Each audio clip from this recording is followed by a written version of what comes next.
Hi, and welcome to your third lecture on um, English writing for scientific purposes. And once again, as I told you before, it's not an English class and you won't be learning any English tips or anything. I'm more here about telling you how to get published. So how do you get from doing your research down to get published? So for the first lecture, the first time we met in the class, we discussed together face-to-face some of the questions related to the mechanics of publication and scientific publication in general, and what are the role of the economic aspect behind it. So would this be what the journal are interested in, some of the trends that come through and that will impact whether your paper is published or not. And those elements we discuss at first. And then last week, or week number 2, depending on where you're looking at this video, we discussed, we worked on the structure of abstracts and what you need to put inside those. And in the class together, we worked from 2 different abstracts, both published in peer-reviewed publication. And I was showing that one abstract is rather good, when the other is not that great. And at the same time, we also discussed the use of ResearchGate and what you could do with ResearchGate. And I also introduced you with the use of WOS, or Web of Science. And I expect you at master level to all be familiar with Web of Science, but obviously it was not the case. And Web of Science is where you're going to find most of the important published international research, so of the best quality. I'm sure that reading in JSTAGE and reading in Japanese is maybe easier, but remember that top quality research goes into international journal. It's not only for Japan, it's the case for my country, for France. French people will write okay research in French and the good research in English, so that everyone can benefit from it. And in Japan it's the same. Things that have a small impact or that will interest a small number of local individuals, that can be published in Japanese. But obviously when people come out with good research, they do it in English. And one of the reasons for that is that I'm not recording. Am I recording? Yes, I am. I'm always wondering whether I'm recording or not, because I've been talking in front of the camera before and the camera was off, and that was terrible. そう、前に1回カメラをオンにしたつもりだったけど、もう全然オンになってなくて、ずっとピャピャピャピャピャピャピャ喋ってて、でやっと終わったらと思ったら、もうスマホを確認したら、もう実は何にも保存されてなかったから、もう泣きそうだったから、今確認した。Okay, so and the good research is being published most of the time in English. I would say always in English.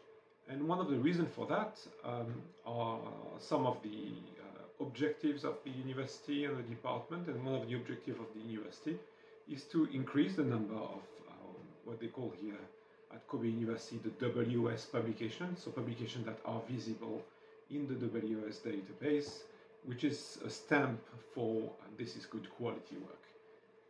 だからあなたたちもこれは大事だから日本語でも伝えますけれども、大学側もなんか WOS というのをデータベースの中に見れる論文や雑誌に投稿してほしいと言ってる。なぜならこの中に入る論文が日本人の目でのものでもこれはちゃんとした研究での結果であるのものですよね。だからそれじゃないものだとまあちょっとなんか遠慮した方がいいのではないかなと思います。でまたあなたたちも学生としては読む側になると、この WOS とかではないものを読んでいるときに、もしかしていい研究の結果があるかもしれないんですけれども、基本的にも注意した方がいいではないかなと思います。なぜならその専門の中の専門家が査読したではないかもしれないとか、もう友達同士で見合ったりでもこの研究がいいなかなと思って出すんですけれども、国際雑誌の場合はもう世界が結構広いから、友達が多いとしても全員は知ってるでは消えないので、みんなはそれで査読ちゃんとやったりをして、でこの読んでる論文のレーベルがちゃんとあるものとちょっとなんか十分出したものと理解をした上で読んでもいいと思います。でそのローカルの論文、日本語の雑誌もそうだけど、フランスとかスペインとかどこの国に行っても、基本的に国際雑誌でもうレベルが不十分だった時に、何のどこで出してもまだダメだったかなと時に、もうちょっと優しいところに送るで、優しいところはもう普通に、最初は査読付きの、B ランクとか C ランクの雑誌で、最後に、それがないと、入らなさそうだったら、査読付きじゃないの雑誌とか、プロシーディングスとかにも送ります。でその中でも、例えば、例えば言わない方がいい。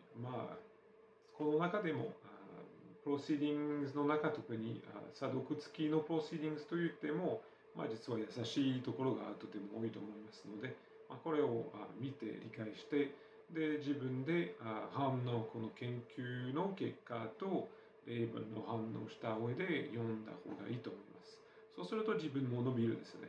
で教科書を読むと違って、教科書は基本的にも基本のものは基礎のことしか書いてない中、アドバンスのところでもですけれども、研究者になると、いろいろな人たちは違う意見を持っている人たちもいて、でそれのセオリーとか理論が違うので、その理論によると論文の書き方とか内容が違うので、みんなは同じ意見とか同じもので同じ見方をしてないので、それをも考えて自分でもうどう考えてる、自分がどう思ってると育たなきゃいけないですよね。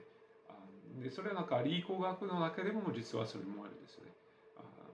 簡単に言ったら橋を作るだけで、橋の作り方いくつかあって、会社のなんていうのが作る側の技術によるとか、もう自分の連携によるとか、自分の歴史によると、またやりたがり方がもう変わるんですよね。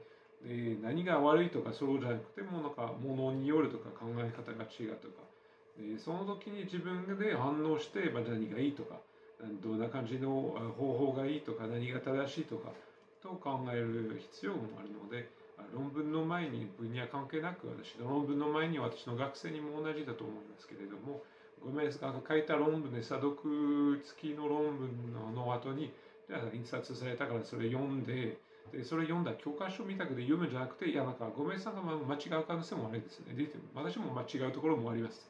この間自分の論文を読んで、この数字がおかしいと思ってるで、ゼロ一つが間違ってたから。だからそれもいろいろもありますよね。で、ゼロを間違ってたところはすごく懐かしいところだけども、面白いから言っておきます。私が使っている地中レーダーがあって、その地中レーダーの電波を使って、電波の一番高いスピードは空間の中にだいたいライトスピードの動き、光のスピードと同じの速量と同じ動きしてるんですよね。だから0.3メーターパーナノ秒、1ナノ秒でもう0.3メーターの動きしてるんですけれども、なぜならもう土の中に通るともちろん電波がすごい遅くなるんですね。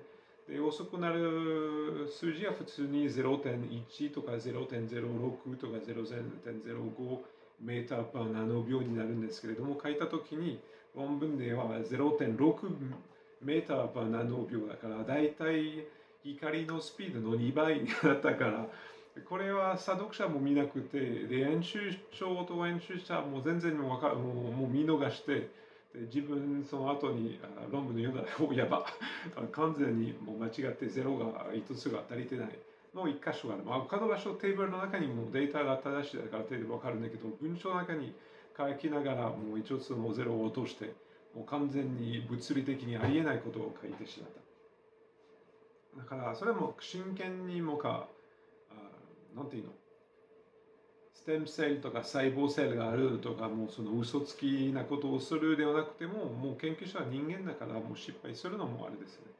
だからそれを頭に入れて論文読むときに、アブストラ読むときに、失敗があるかもしれないとか、間違えてるところがあるかもしれないと考えた方がいい。ともう一つの例えもの、one more example. One of my colleagues here works at my laboratory, Dr. Balaj Bradak. He is working recently on impact crater from meteorite, which is really interesting. And he has been going through the literature and the data and the equations that are taken from the data. There are equations that cannot come out from those data. Like people have been doing some mistakes or cooking things. Cooking things in English means that you have been making up data. It's a way of saying things. そうだからブラダクさんも今なんかその隕石の研究をやって、彼は私の研究室にいるの准教授なんですけれども、彼がなんかいろいろ論文読みながらデータとこのデータから取り出した方程式のデータを見てて、でこの方程式は絶対このデータからも出るはずないと彼は言って、一緒になんかもう確認したらやっぱりなんか怪しいところいくつかがあった。でこの怪しいところがもう一つの論文から次の書いた論文の時にその論文のデータも引用してで次の論文書いたいと思えるから、それなんか失敗が続けるんですね。だからその目でやっぱりあなたたちが論文読む時にもう本当にちゃんと見た方がいい。ゴメスさんが見たくの人たちがもう失敗する可能性もあるし、で失敗するだけじゃなくてたまに嘘もつく人たちもいるのだから、それはちゃんと確認する必要があると思います。Okay, so that's what we have done so far, and we worked on abstracts of the paper, and I told you out of the abstract what are the different elements that are very important that you need to keep in mind. And for me, the abstract is maybe the most important part of your paper because it's the first thing that people can see, and even if they don't pay for your full article, even if they don't have access to it, they can still see for free your abstract, your title, and your name, and that's how they can contact you. So people need to get interested in what you are doing, interested in your work, and one way of hooking them to your work is through your abstract. So when this being said, then I can say that the abstract is maybe one of the most important part. Now, how do you structure abstract? What we were saying together is that you need to have this first hook sentence, this first sentence that, oh yeah, that, I want to read that paper, this is interesting, this is good. So state a general problem, relate your own research to a broader issue, try to be appealing there. And once you have done that, you have to set up the scene and set up your objectives, set up the problem. So have a problem objective question where you say, that's what we are doing, and that's what you're going to learn from our paper, and that's what we want to reach. And from this, you can go to the methodology. Some of my colleagues don't like to have like very complete methodology, so it's a balancing act, I think, between having enough elements but not too much either. And then once you're done with that, you go to the results section. And the results section, it has to be quite detailed. And I am convinced that having also some of the important numbers that you may found or important elements is essential in your abstract. It's essential that it appears clearly in your abstract. Because again, people can't see your paper who are just, let's say, in front of the journal and they don't have access to it because you have to pay to access the journal. You have to tell them or show them something that will push them into buying your paper and reading your paper. Like, why would they read it? Why would they need to read it? Show them elements that they want to see. And one of the elements that people want to see very often are numbers. And then once you have done that, you have a few elements at the end of your abstract that can be a discussion conclusion element, and it's one or two sentences only. Now, depending on journal, you'll have different structures. There are journals, let's say for instance at MDPI Publisher, I know that very often the structure is there. You need to follow a clear structure in your abstract. Elsevier and Springer in general are a bit more open on that. Okay, so that's for your abstract. Now, your abstract comes at the end, so all your paper should be finished when you are writing your abstract, in best case. It's often not the case in reality. So that's the idea. But then comes the rest of your paper, and then comes the rest of the structure. And that's what we're going to go through in the coming weeks.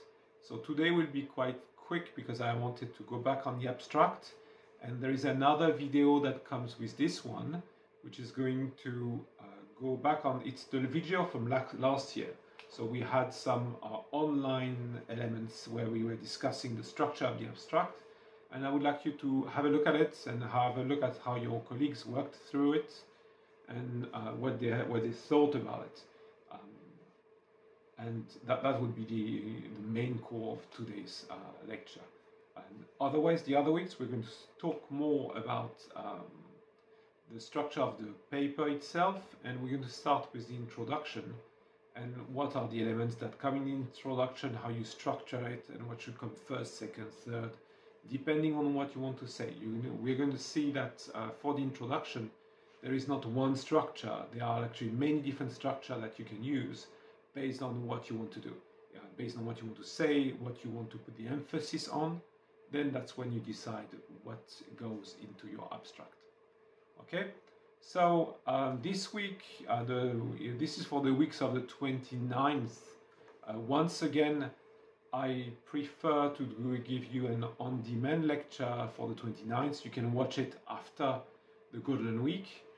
And it also avoids us having those extra lectures and extra evening in times where maybe you don't need to have those extra lectures or this extra time. You're already busy.